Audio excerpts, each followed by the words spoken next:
Hi, everyone. My name is Preston, and welcome to my capstone on caffeine and its effects on sleep. So, some background. This capstone presentation is going to focus on the negative health consequences of chronic caffeine consumption and how this chronic consumption negatively affects our long-term health outcomes and disrupts our sleep. So, first, let's talk about the prevalence. 90% of American adults and 83% of teens consume caffeine. The average daily consumption is about 3 cups of coffee. And in fact, caffeine is the world's most widely used mood-altering drug. And because it's a drug, 30% of users are unfortunately dependent and experience severe withdrawal symptoms when they try to stop using caffeine. And as we saw in lecture week 9, concept number 1, extended weekly work hours leave insufficient time for proper sleep. And as a result, many populations, including shift workers, college students, have a chronic reliance on caffeine for them to get through their day. They use caffeine as a prerequisite for normal activity. Let's talk about the sleep problem. At its core, caffeine disrupts sleep. It reduces sleep efficiency, increases latency, reduces total sleep duration. And the later and later you drink coffee or ingest caffeine during the day, the worse and worse the effects are on your sleep. Let's talk about some of the individual consequences. First, caffeine is addictive and it's a drug reinforcer. What does that mean? It means previous use encourages future use. And from this, chronic caffeine users can develop caffeine dependence syndrome, where they're unable to control their use. They continue to use it even when the caffeine is hurting the person. And as a result, they have increased tolerance, they experience withdrawal, cravings, and a host of other symptoms. On sleep, it suppresses melatonin secretion. We've talked about how it reduces sleep duration, efficiency, increases latency, and these effects are particularly severe for older populations. Sleep duration has decreased up to 2 hours. And as we saw in lecture week 11, concept number 2, sleep deficiency increases the risk of cardiovascular disease and other chronic diseases, including diabetes and obesity. Those are some of the leading killers in the United States. So, by simply weaning off your caffeine by maybe drinking 2 cups instead of three, you can improve your sleep quality, which decreases your risk for these chronic conditions. Let's talk about the history of this issue.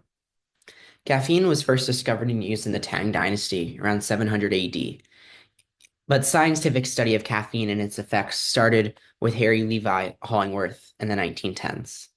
1940s saw research into how caffeine can increase brain electrical activity. The 50s, we saw studies and research introducing adenosine to the scene. The 80s, we saw adenosine as a sleep regulator.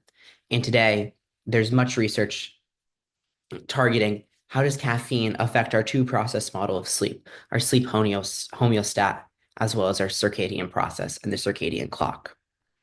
So the societal impact. To be crisp, it decreases our productivity over the long term.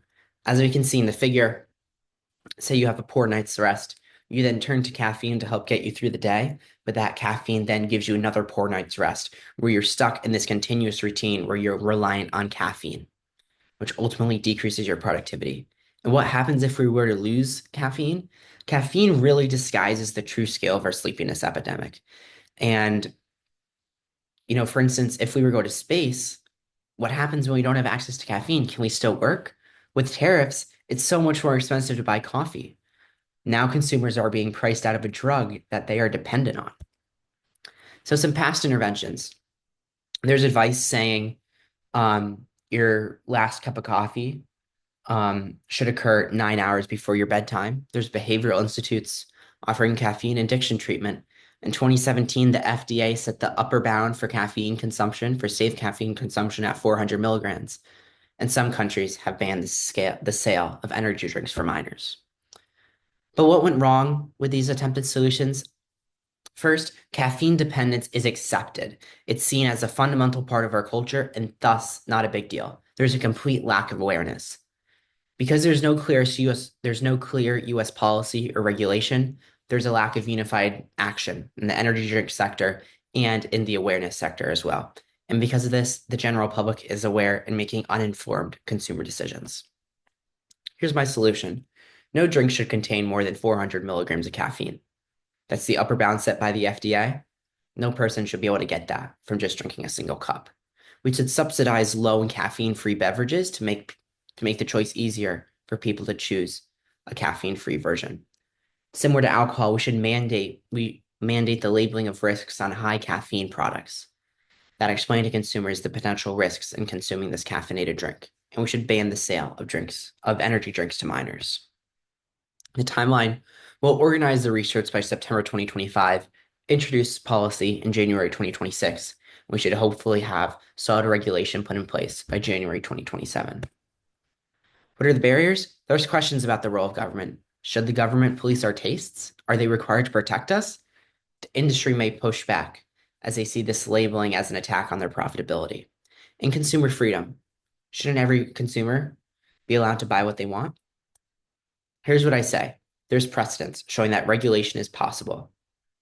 This these warning labels have worked on alcoholic beverages and in the tobacco industry. And when you have federal law requiring this labeling, it gets done. And we still allow consumer freedom. We just allow those consumers to make a more informed choice about their health. So the expected impact when we ban these high caffeinated drinks, we ensure that no minor becomes addicted to caffeine. When we increase consumer awareness, they can make more informed purchases, protecting their health in the long run. And above all, we are able to save our sleep. We can improve our sleep quality as we see. We can increase its duration, decrease the latency, decrease fragmentation. And as a result, when we have improved sleep, we have a decreased risk of chronic conditions. And thus, we can live a better, longer, healthier life with a lot more sleep. Thanks very much.